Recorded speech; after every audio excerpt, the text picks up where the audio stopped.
تلویزیون دولتی ایران با نمایش پرواز یک هواپیمای بی‌سرنشین گفت این هواپیما در دایره تمرین‌های جنگی بحری بر فراز ناو یا کشتی جنگی آمریکا پرواز کرده و از آن عکس برداری کرده است.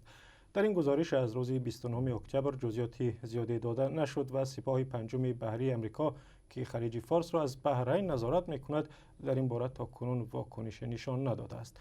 ناو جنگی و هواپیمابری هری ترومن در خلیج فارس در عملیات‌های جنگی به ضد گروه دولت اسلامی کمک می‌کند. ایران اولی همین هفته آزمایش‌های بحری در قلمروهای وسیع گلوگاه هرمز، خلیج عمان و اقیانوس هند را شروع کرد. صحبت امروز در همین باره است با همکارم کیوان حسینی از رادیوی فردا. کیوان، به برنامه ما خوش آمدی. و اول درباره خود این اتفاق میگفتی که چگونه رخ داده است؟ در واقع چی رخ داده است؟ این تنها اتفاقی که ما دربارش اطلاع کافی داریم این هستش که ویدئویی هستش که نیروی دریایی ارتش جمهوری اسلامی ایران منتشر کرده. اول از همه توسط یکی از خبرگزاری‌های وابسته به سپاه پاسداران منتشر شد و همونطور که گفتی بعدش تلویزیون دولتی ایران هم نشونش داد و در این ویدئو آنچه که ما می‌بینیم تصاویری است از یک ناو جنگی آمریکایی.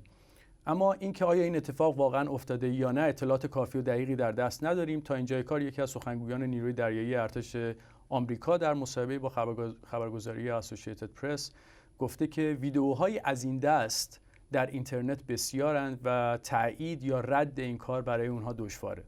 اما بیانیه‌ای که نیروی دریایی ارتش ایران منتشر کرده از این قراره که در این مانور یا رزمایش و تمرین نظامی که در خلیج فارس در حال انجام بوده، بخشی از این تمرین این بوده که اینها نزدیک بشن به یک ناو آمریکایی و ازش تصویر برداری بکنند، به شکل زنده این تصاویر رو به مقر فرماندهی ارسال بکنند و ببینند که آیا این سیستمشون کار میکنه یا نه. این کار رو توسط یک پهپاد یا هواپیمای بدون سرنشین انجام دادند و در بیانیه نیروی دریایی ارتش ایران اینطور آمده که این قسمت از پروژه با موفقیت کامل انجام شده و موفق شدن بدون اینکه به این هواپیمای بدون سرنشین هیچ ضربه‌ای وارد بشه، بدون اینکه حتی نیروی دریایی ارتش آمریکا متوجه این پهپاد بشه، نزدیک بشن به ناو، ازش تصویر برداری بکنن و تصاویر رو بفرستن به مرکز. و هدف از این رزمایش‌ها یا تمرین‌های نظامی ایران در قلمروهای وسیع خلیج فارس چه بوده است؟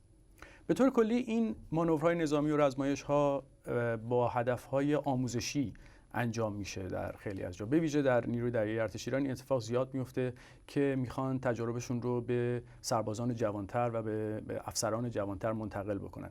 اما در مورد این رزمایش به خصوص که اسمش هست رزمایش ولایت 94، ارتش اینطور اعلام کرده که این کار برای افزایش توانمندی‌های ارتش در خلیج فارس، تنگه هرمز و اقیانوس هند داره انجام میشه و همچنین اینها به دنبال این هستند که اونطور که خودشون میگن اقتدار نیروی دریایی ارتش جمهوری اسلامی ایران رو به رخ بکشند و نشون بدن نمایش قدرتی باشه براشون در خلیج فارس. و آیا این گونه حرکت‌ها و عملکردهای ایران نمیتواند سبب تنش میان آمریکا و جمهوری اسلامی بشود؟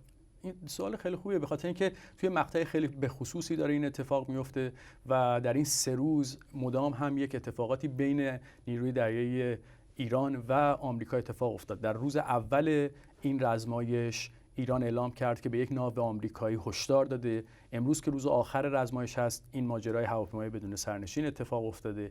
این نگرانی همیشه وجود داره که این اتفاقات بتونه تحریک‌آمیز تلقی بشه و با توجه به وضعیتی که در رقابت منطقه‌ای ایران و عربستان سعودی هم وجود داره و ایران و بحرین هم وضعیتی دارند که بحرین مدام از ایران انتقاد میکنه، کشورهای جنوبی خلیج فارس مدام ایران رو متهم میکنند به حمایت از تروریسم و با توجه به حضور آمریکا در اونجا که ما میدونیم به عنوان متحد کلیدی اعراب منطقه شناخته میشه، شاید بتونه تنش‌ها رو افزایش بده. تشکر. همکارم کیوان حسینی از رادیوی فردا صحبت میکرد. تشکر کیوان. ممنونم از طاهر.